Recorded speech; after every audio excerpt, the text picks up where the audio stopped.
Bismillahirrahmanirrahim. Assalamualaikum warahmatullahi wabarakatuh. Alhamdulillahi rabbil alamin, wa bihi nasta'in ala umurud dunya waddin. Wassalatu wassalamu ala asrafil anbiya'i wal mursalin, sayyidina wa maulana Muhammadin lil fatihi lima uqlik wal khatimi lima sabak, nasiril haq bil haq wal hadi ila siratikal mustaqim wa ala alihi washabihi haqqa qadrihi wa miqdaril azim. Amma ba'd. Pertama-tama marilah kita sama-sama memanjatkan puji syukur kita kehadirat Allah Subhanahu wa taala, karena berkat rahmat hidayahnya kita dapat menikmati hidup dalam keadaan sehat walafiat. Salawat serta salam semoga selalu tercurahkan kepada junjungan kita Nabi besar Muhammad sallallahu alaihi wasallam. Hari ini adalah hari Rabu, hari terakhir kalian melakukan MPLS online. Pada masa ini berbeda dengan tahun sebelumnya. Kalau tahun sebelumnya MPLS dilakukan di sekolah, tapi pada masa pandemi ini kita lakukan secara online. Tapi tidak mengapa, tidak mengurangi rasa syukur kita kepada Allah Subhanahu wa taala. Hari ini materinya adalah pembinaan mental. Pembinaan mental atau akhlak ini sangat baik dilakukan pada anak yang masih kecil, seperti masa sekolah dasar. Sebab pada masa ini anak telah mulai senang berhayal, senang mendengarkan cerita-cerita sejarah yang membangkitkan kesenangan kepada sifat-sifat yang baik dan menjauhkan diri dari sifat-sifat yang tidak baik. Samping itu juga diajari dan dididik untuk melakukan ibadah yang ringan seperti sholat, berdoa, serta diberi pengetahuan agama yang sederhana. Pembinaan mental untuk materi hari ini adalah pembinaan akhlak. Pendidikan diakui atau tidak memiliki peran dominan dalam membentuk kepribadian anak. Maka tidak mengherankan jika Islam melalui sabda Nabi SAW menekankan kepada penganutnya agar memperhatikan dua hal. Yang pertama, memberi nama yang baik, dan yang kedua adalah memberi bekal pendidikan.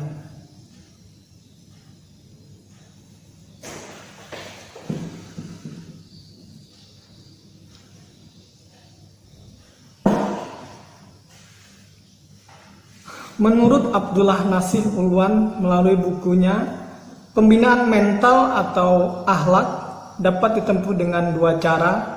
Yang pertama melalui pengajaran sebagai pendekatan teori dalam memperbaiki anak. Salah satunya mengajarinya untuk menghafal-hafalkan ayat suci Al-Quran, itu yang dilakukan secara teori. Yang kedua melalui pembiasaan sebagai praktek nyata dalam proses pembentukan dan persiapan. Di sini praktek maksudnya adalah setelah teori tadi kita ajarkan hafalan-hafalan, kemudian kita suruh anak kita untuk mempraktekkan bacaan-bacaan ayat suci Al-Quran tersebut dalam sebuah sholat contohnya. Pada intinya setiap orang tua ingin agar anak-anaknya memperoleh pendidikan yang lebih baik. Akan tetapi pendidikan pada hakikatnya tidak hanya berlangsung di sekolah. Orang tua tetap berperan sentral dalam mendidik anak-anak. Hal inilah yang hendaknya tidak dilupakan. Sebagai seorang muslim sudah sepantasnya untuk mengambil pelajaran dari kehidupan Rasulullah Muhammad SAW. Segala segi kepribadian beliau dapat menjadi teladan, termasuk dalam hal menjadi orang tua yang baik. Merujuk buku Mendidik Buah Hati ala Rasulullah karya Azizah Hebni, Nabi Muhammad SAW memiliki 7 orang anak. 6 di antara mereka lahir dari rahim Siti Hadijah, Putra pertama beliau bernama Qasim yang meninggal dunia saat berusia 2 tahun lantaran sakit. Tak lama setelah Qasim lahirlah Abdullah, namun Abdullah juga wafat saat masih berusia balita. Putri-putri Rasulullah SAW berjumlah 4 orang.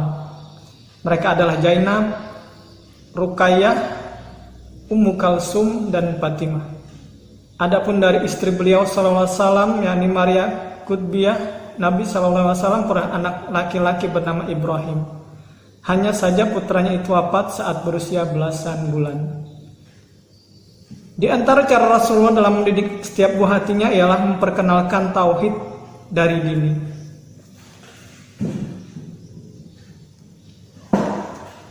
Berikut beberapa cara Rasulullah SAW dalam mendidik anak. Yang pertama adalah mengajarkan ilmu tauhid. Apa itu ilmu tauhid? Ilmu tauhid merupakan ilmu tentang ketuhanan. Ilmu ini sangat penting untuk diajarkan dan ditanamkan kepada anak sejak usia dini. Contohnya seperti yang dilakukan beliau, Rasulullah SAW mengajarkan kepada anaknya untuk mengucapkan La ilaha illallah Muhammad Rasulullah. Dan yang kedua adalah mengajarkan ilmu agama. Ilmu agama yang diajarkan oleh Rasulullah kepada anaknya sangatlah luas, dan itu diajarkan secara bertahap, tidak semerta-merta. Jadi pada intinya ilmu yang diajarkan Rasulullah kepada anaknya itu secara bertahap juga, tidak secara merta-merta. Penting sekali mengajarkan ilmu agama sejak masih dini, sebab jika anak-anak terbiasa dididik sejak kecil, bisa saja dia akan menjadi ulama yang besar seperti yang diharapkan oleh orang tuanya. Yang ketiga, mengajarkan cara sholat. Rasulullah SAW bersabda, perintahkanlah anak-anak kalian untuk sholat ketika mereka berusia 7 tahun, dan pukullah mereka jika enggan melakukannya. Yang keempat, cara Rasulullah SAW dalam mendidik anak adalah mengajarkan bacaan doa. Rasulullah SAW bersabda,